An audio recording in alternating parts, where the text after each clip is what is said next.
Good morning, everyone. Thank you for coming today. I'm Janice Perkins with Capacity, and I'm going to talk to you today about getting back to work. I don't know about all of you, but getting back to work has been odd. Maybe some of you have never stopped working. I have quite a few clients who have been even busier than ever. So it's a new world. And in this new world, we have new greetings, new sanitation, new masks, new all kinds of things. So what I want to talk to you today about is pretending that it's not happening is not going to work. So when it comes down to your client relationships and selling and moving forward, we have to actually do it on the ground we are now, not where we were before. It's never going to be like it was before. It's a little bit like 9/11. We're always going to have to take our shoes off to fly a plane now. I don't know what's going to happen actually with air travel, but from now on, our new normal is different. And there's going to be these barriers between us, possibly at times. And we can't feel guilty for wanting to start selling and making money again and wanting to grow our businesses. We're a capitalistic society. We all have work to do. And we're not going to start off apologizing for that. So our goals are still the same. We want to do a great job. We want to provide a good quality and service. And we want to have a great work environment. So I'm going to share my screen with you guys so you can see. Let's see.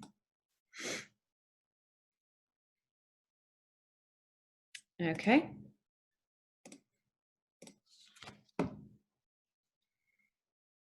Let's see if we can make the slideshow go. Okay.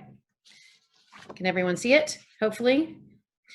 Use the messaging option if you need to, Tristan, or text me. While I'm sharing my screen, I don't think I can see the messaging option at the bottom. So let's see. There we go. Okay, first step. I'm going to break this into two parts. One is we're going to talk about our internal relationships and culture with our colleagues, with our employees, if we're leaders or business owners, in our work environment. It's incredibly important that we start there before we start with our client or customer interactions, because what we have going on inside an organization and inside ourselves, we project. So we're going to start with compassion. And by that, I don't just mean empathy, I mean compassion. And I'm going to give you a couple different layers and help you understand this. We have to be more authentic. We have to have our priorities straight, which is to put our people first. We have to build their confidence, and we have to be honest and vulnerable. So I've had lots of conversations, if any of you have been following along on my new video and blog called On the Bright Side, with lots of influencers and CEOs in the community that have talked a lot about the way they have exhibited compassion in the decisions they've made. I've also had a lot of conversations with employees across the country who have had terrible situations in regard to communication and compassion in their workplace. And I know none of us want to be that. So in order to build confidence and be authentic, we have to be real about what's going on. And we can't lie to people. We can't kick the can down the road. We can't pretend that we have any idea who's going to be employed in 30 days or 120 days and what our projections or our budget will be or how our work environment will be taking place. We need to be honest about that and continuing to build a confidence with people that because I'm being vulnerable about our situation, you can actually have more confidence in me as a leader or in us as an organization. So that's where compassion starts. There's something that I talk about a lot, and it's called the assumption suitcase. If any of you have heard me talk about that before. The assumption suitcase, let me make sure that this isn't a text message. Okay, I thought Tristan may be texting me to tell me I was doing something wrong. Okay, the assumption suitcase is something that we bring into every interaction. It's baggage, okay? So in a communication with a person, we make assumptions about that person. They are a bully. They tend to be too bossy. They never listen to me. They're not trying very hard. They're being lazy. They never show up on time. That's so disrespectful to me. Those are the kinds of things that I stuff into my assumption suitcase, and I bring it into an interaction with that person. And right now we have ripe opportunity to fill our suitcases full of lots of assumptions about our colleagues, about our boss, about our employees. And the only thing I want you to have in your assumption suitcase right now is the phrase that everyone is doing their best right now. Everyone is doing their best. So when you start to hear those other phrases repeat in your mind, I want you to stop and I want you to repeat the phrase, that person's doing their best right now. We're all put in very awkward circumstances right now on ground that we've never walked on. And in order to have great interactions with my team in my organization, I need to empty all my assumptions, lower my expectations, have compassion on the situation they're in, and give grace in a situation. Okay. That's one of the most important things I want you to think about. So, a lot of times people will ask me when it comes to compassion, and this is one of the things I talk about in another presentation that I call the 5 C's of high performance teams. And compassion is one of them. And in order to exhibit compassion, it doesn't mean that it has no other rules, meaning you have to be compassionate no matter what's going on. That's not true at all. So here are some things that can help you establish healthy compassion. Compassion can have boundaries. So you can still have expectations for things to take place, but your expectations of your employees or your team have changed. The expectations your employer has of you should be reframed and changed, but there still should be an expectation for work to get done with deadlines and different things like that. You have to determine that together and set up those boundaries. Compassion requires insight. And by that, I mean, we have to pay attention to what's going on. And maybe if I pay attention and read the signs and signals of that other person, I could gain insight into what level of compassion they need from me. Empathy. Empathy means that even though I might not understand it, there are people that are my clients or customers or employees or colleagues who have little kids at home. They've been homeschooling or they've been home officing as an extrovert and it makes them crazy. Raise your hand if that's you. There are people who are incredibly lonely because they were widowed or divorced. And you might not be able to understand that circumstance, but you can have empathy for the difficulty and you can express that. Okay. So the expression and the vocabulary go together when it comes to compassion. You have to express compassion or no one knows that you're transacting it. Okay. That's just common sense. But the expression of it has to be in a very healthy vocabulary that the other person can understand. I talk a lot about this when I train on the process communication model, that your vocabulary and the way that you express compassion needs to reach the other person. It can't just be what compassion looks like for you. It needs to meet their need. So that's something you need to really work on. And you need to make the investment to actually engage.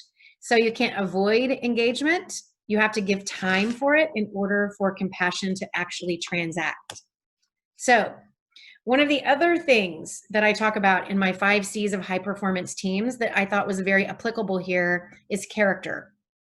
And the reason I bring this up is because I still get lots of questions when I train about compassion in teams I don't even know what that looks like. I don't know how to do that.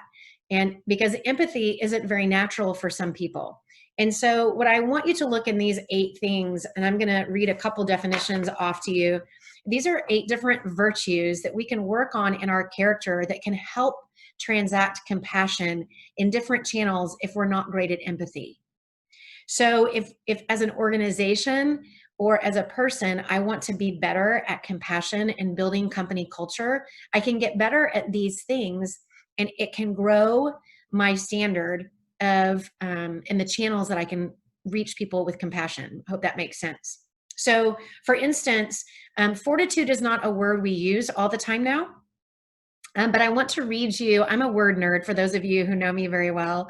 And I word nerd all the way back to the Webster's 1828 dictionary because I like the origination of the words and the original definitions.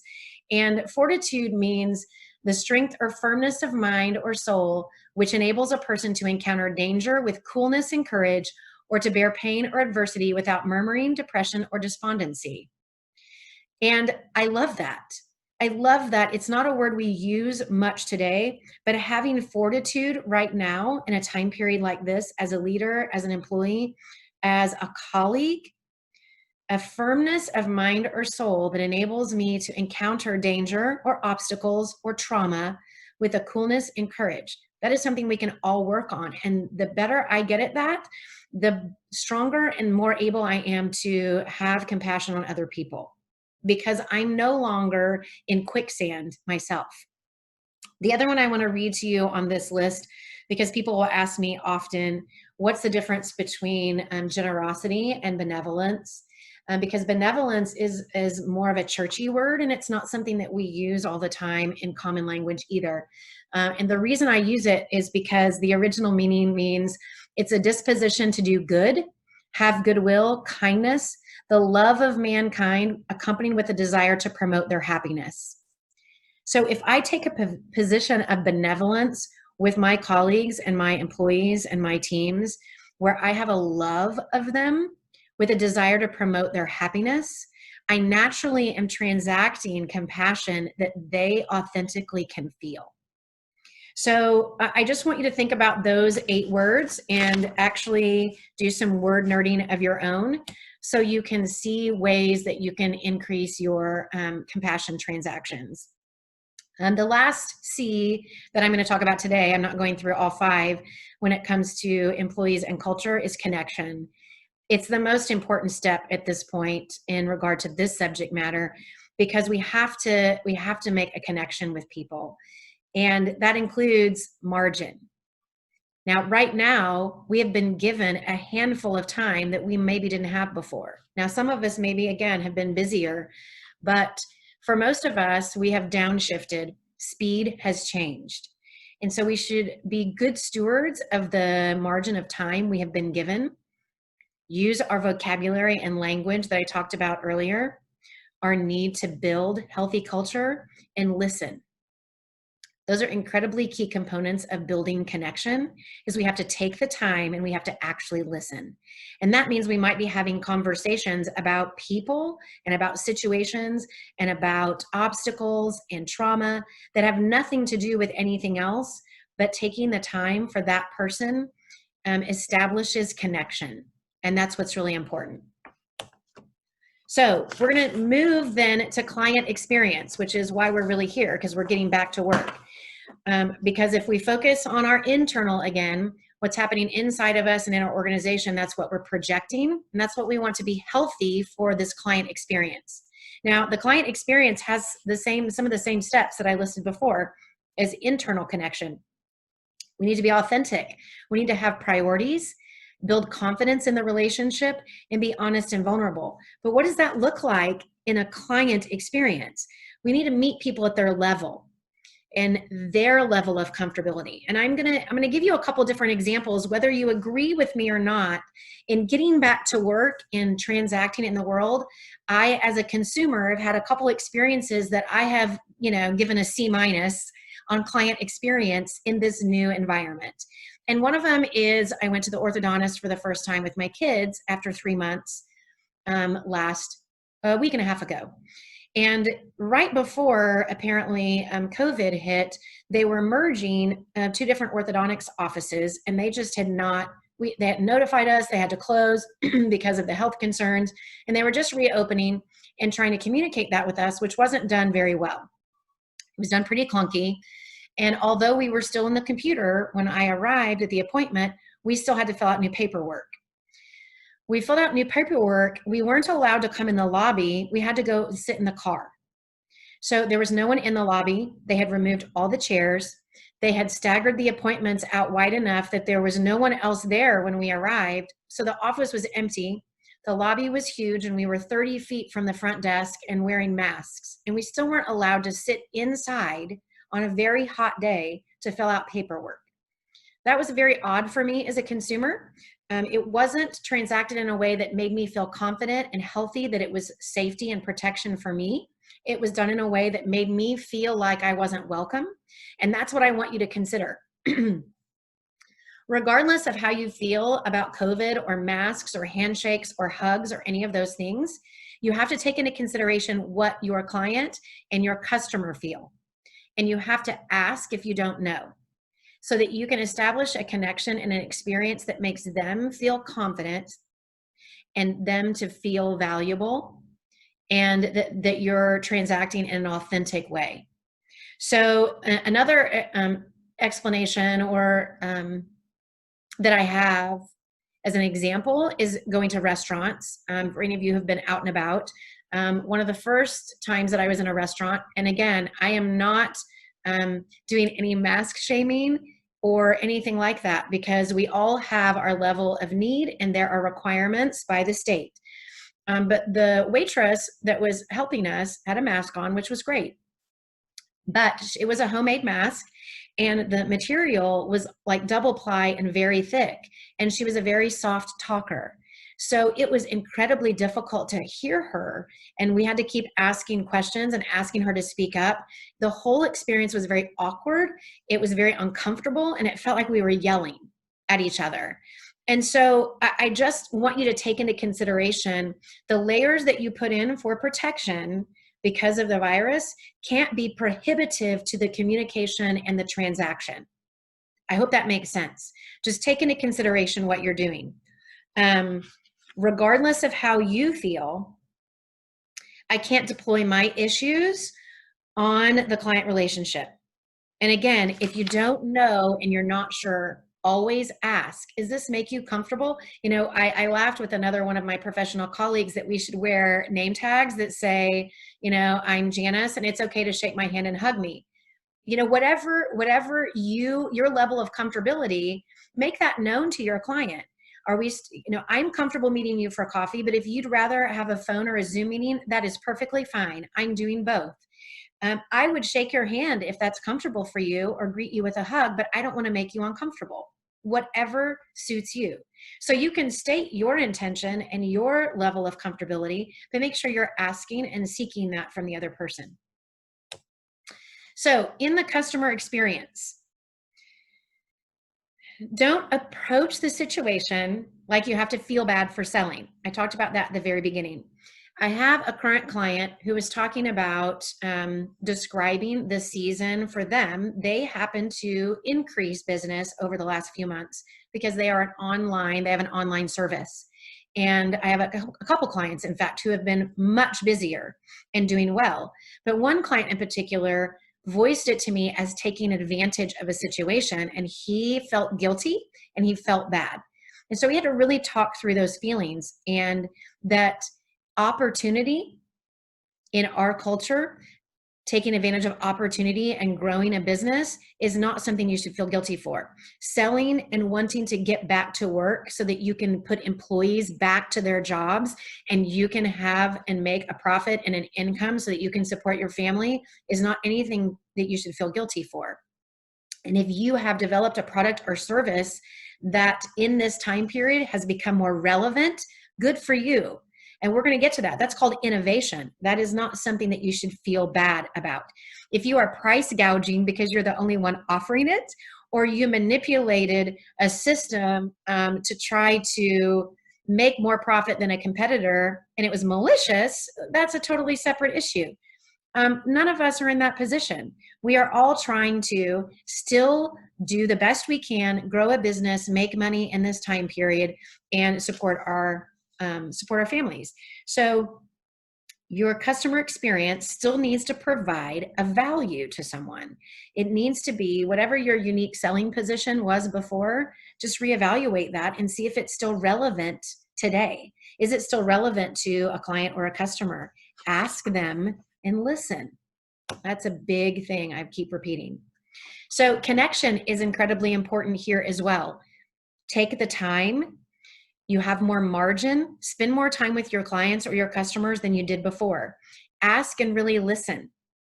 This is where I talk about the process communication model again and making sure that you're reaching the right audience group, which if any of you want more information about, you can reach out to me. But it's quite possible right now that you have gifts and talents that you can give to your clients or customers that have nothing to do with making money. It's quite possible that you just have to provide gifts and talents without making money as you create opportunities to make money and get back to work. It might be a multi-tiered process. I have quite often in the last few months in talking to clients who had to lay off and have slowed business and lost a great deal of margin and market share And I've just said, if you need information, if you need advice, if you need a conversation, I have more time. Just call me. I'm not going to charge you for that. We're all in a tough place. Okay. So if that's a position that you have a valuable resource that you can give someone, whether that is information about how you filled out your PPP paperwork, or a resource for them to have accounting advice, or a new supplier for a resource that they have been unable to find, absolutely use that gift and talent to connect with your target group. Does that make sense to everyone? I ask questions, but I can't see if you're actually nodding or not. It's very difficult. Okay. I'm going to briefly talk about this because it's near and dear to my heart. And again, it's one of the 5 C's that I talk about in relationship to high performance teams, and it relates here. I talk about capacity. It's why I named my company that, because we have finite and infinite capacity. And I'm going to talk about a couple of these, but these are things that we really work on in high performance teams to increase. So what do I mean by finite and infinite capacity? Finite capacity means I have only the gifts and talents that I have been given by my creator. You do not want me doing your taxes. No matter how much you train me, no matter how much school I go through, I would not be good at that. And it wouldn't be something I could get better at. It would be finite. I only have so much time to give of my gifts and talents. That's a finite resource because time is not infinite. So these things that I think are great qualities to possess as an individual or as a company or as a team, these are infinite. We can grow these within ourselves, and we have an infinite capacity to increase them. So the ones that I'm going to talk about today are innovation and adaptability, because they're incredibly applicable to where we are. So adaptation. It's the most important thing that you could do right now, is to think about how you can adapt your service, your product, your organization, the way you reach your clients, the way you transact to your clients, where you find your clients and customers, what your unique selling position is. All of that falls within marketing, and it's incredibly important to reevaluate it. There is no better time than the present to take a look about how you built your business before and how you will do it from now on. You know, it's the best advice I can tell someone is you don't want to be a member of the noise that's out there right now. You don't want to stop your marketing engine. You don't want to continue doing things as you always have, because things have changed. So you need to take the perspective of adaptation. So when it comes to your messaging and what you're telling people in your unique selling position, your website, your blogs, your social media, don't be like all the noise. Don't join in all the COVID messaging and say, in these trying times, no better time to invest in your financial future. In these trying times, now more than ever. Don't take part in that noise. We're all getting very overrun with COVID messaging, and it will fall on deaf ears, and you will just be part of the pack. So what you need to do is take a look at adapting your messaging in a creative way that can garner attention and provide value in this season without drawing attention to COVID. So take a look at your target audience. Has it changed? If you shift your products and services, can you reach a different audience group, and can you reach them a different way? I would redo a SWOT analysis, your strengths, weaknesses, opportunities, and threats. All of that has shifted for almost every industry. So take a look at that and build a different foundation for how you approach your marketing from here on. I always suggest to people to get feedback in the form of surveys, conversations, whether that's organic or hired or paid, online, in person, external, internal. Get feedback from other people as you build your adaptation. Okay, so I'm going to pause from my adaptation speech for a minute and insert this abruptly, because it's incredibly important if you as an organization are going to get together and brainstorm ways to adapt and pivot and shift things, is you have to make sure that you are removing your, what I call them sharks in the water, I call them triggers or traps. Each of us has a thing we get hung up on, and it keeps us from being able to make great decisions. It keeps us from our most creative self. It keeps us from the expansion of our mind and soul into other arenas. And these 6 questions are incredibly deep and incredibly powerful. And I only want to show them to you. And I think Tristan's going to send this slide deck out so you guys can talk about it later. But these 6 questions, each of us wrestle with at least one of them, and they create obstacles that don't enable us to move forward. So I'm just going to touch that just for a minute so you guys can come back to those. The second thing that I talk about a lot when it comes to brainstorming and decision making is that you have to work your quadrant. And what do I mean by that? Most of us spend time in 1 or 2 of these quadrants when we make decisions, when we try to shift our perspective, when we're trying to innovate, adapt, all of those challenges, and we don't spend time in all 4 of them. So for instance, people who spend time in the external quadrant, they seek outside information, data, reports, material, whether it's accounting. We make decisions externally off of data.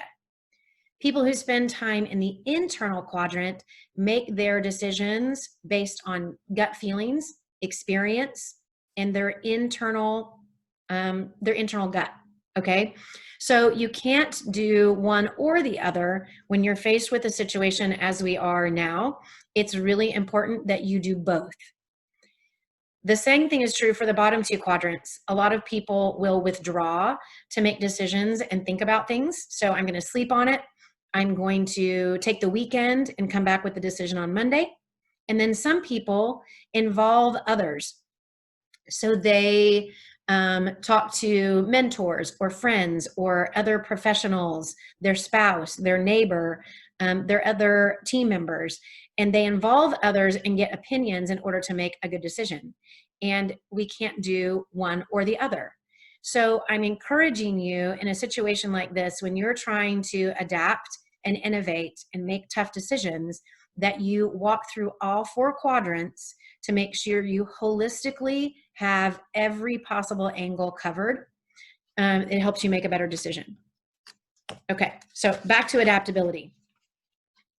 Hopefully that reframes this a little bit more. So when you're trying to think about in a vacuum, one person can create adaptation, but it's much better when you are in a team. So if you are an entrepreneur or self-employed, you need to brainstorm this with a couple other professionals. If you want to do that with me, give me a call. I do that with other professionals because I do work for myself. Adaptability and innovation take place much better in groups because you need other perspective. You need to bounce ideas off other people, but it can certainly happen singularly as well. And one of the key factors is resilience. The act of leaping or springing back, the act of rebounding. So if you picture this like a bouncing ball, and all of you know what a flat basketball, it thuds when you drop it. But what we're talking about here is bouncing. We really want to have that flexibility. We want to not be stagnant. We want to let go of the idea that we're going to get back to exactly the way things were, and that things are going to be normal again soon, that nothing about what we're doing is going to change. We need to let go of those ideas. We need to be flexible. We need to be resilient, and we need to allow that bouncing to happen within that, all those different quadrants of adaptability. That's how we get to innovation. We get to innovation because we allow for that resilience and that flexibility to take place. And in the vacuum, or actually it's more like a vice, we're kind of getting squeezed in a vice in this time period with, emotional trauma and psychological trauma and financial trauma and physical trauma, being worried about our health. All those things kind of created this cooking pot, or this tight vice getting squeezed. And a lot of times when that happens, it forces us to innovate. So allowing that pressure to force innovation, you just have to almost you almost have to give into it, really, and allow time and space to work through you. Asking questions of your staff, your customers, looking at your competition. It's part of that gathering intelligence. It can create perspective and creativity you need to innovate a new way to reach your clients, a new methodology that you transact your service or product, and a new even target audience of people that you never thought of before that you could actually sell to. So the last step, which is probably why all of you came today, and I talked a lot about a lot of other things that lead to this very point, it's about how to sell in today's market. How do we get back to work? How do we get back to selling? And all of those steps lead to this very place. If we can have strong internal culture, if we can have strong internal beliefs and remove those from the equation, the negative ones. Oh, that was one of the examples I was going to give you.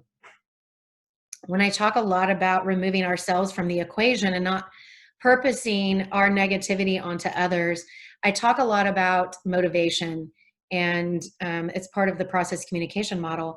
And in motivation, we can be positively motivated or negatively. And by that, I mean, I can run for exercise because I want to be healthy, and I can also run from a dangerous bear. And both things get me moving, but the motivation is different. And right now, based on who your target market is and based on what you're transacting or selling, you have to dig into the motivation of your target audience. Is it positive or negative? Is your personal motivation right now to sell to that person positive or negative? They will authentically pick up on that. If you have a negative outlook or assumptions in this current climate, then they are going to pick up on that like an antenna. Just like dogs can sniff fear and toddlers can find candy, right? So you need to authentically transact your motivation and get it to a positive place. It's part of building that hopefulness that I talked about before in the character slide, is that if I can transact in a hopeful place, in a sense of appreciating what I have, not what I don't have, and I can transact that in a sales environment, then I'm going to build confidence in my client or customer back to me. The second one is eagerness. I don't want anyone to feel bad or apologize for being eager and ready to get back to work and make money. Raise your hand, right? We're already there. We're ready to be there. I want to get back to it. I want to meet people in person. I want to start having personal interactions. I want to start making more money and supporting my family. It's okay to be eager. Just don't be annoying. And it's okay to express that. I am really earnestly excited to get back in touch with you. I'm ready to get back to where our relationship was when I was providing you a product or service that helped you and helped me. I'm excited to meet with you again in person. You know, it's okay to express eagerness and to reach out. I know that things are starting to come back online. I'm going to leave messages with you and touch base. It's okay to be eager. Don't be annoying. Good rule of thumb. Honest. It comes back to that again. I'm going to transact with you honestly. I'm going to ask questions and I'm going to listen. And from my authenticity, I want to provide what you need in your current circumstance. I'm not going to push something on you that is not applicable to where you are. So where are you? Are you guys hiring staff back again? Where is your budget? What are your projections for the year? How has this impacted your business? And I can tell you how it's impacted mine. Let's have an honest conversation to transact so that we can build trust as a foundation. Again, we have to get to know each other in this new season. It builds trust. A meet a need is exactly what I talked about before. It's possible that the needs I thought I could meet might be totally different. I might be able to make money on them. I might not. As salespeople, we know that there's a lot of value that I can give people that have to do with establishing my credibility in the relationship and not about a monetary transaction yet. And I need to be able to meet those needs. I do that by the listening and the connection that I mentioned before. I want to meet your need. And it's possible that you used to buy this service from me, but now it makes more sense for you to do this. and explain it in a way that helps them see you have their success in your best interest. It needs to be valid. And that's exactly the last one that I was just talking about. Whatever you present to them, whatever the transaction is and what you're trying to sell needs to be a valid need for them. It needs to be realistic, and it needs to promote satisfaction in their organization and success. And all of you know your products and services well. Hopefully you've done adaptability and innovation, and that you can reframe your new perspective. A lot of people will be excited to hear how you have innovated and the journey you have gone on to adapt and better serve, whether or not that is curbside pickup or there's so much adaptation. I've heard so many stories of adaptation. It's been great. Whatever your adaptation is, people are going to be excited to hear about it because it's created more innovation. That honesty and that perspective is going to help you reach your clients and help you succeed and help them succeed. So that is my webinar on getting back to work. I believe I will get the slides to Tristan so you can all have copies of the slide deck. If you have any questions for me, you can email me at janice@ihavecapacity.com. You can follow me on social media, Instagram or Facebook. You can text me directly or call me. I have opportunity. I have the video series and I've been blogging as well, but the podcast and the video series are on my website, on my YouTube channel as well. You can find them there. You can also find my podcast on Spotify or iTunes. I look forward to hearing from all of you and hope you really enjoyed today. Thank you very much for being here.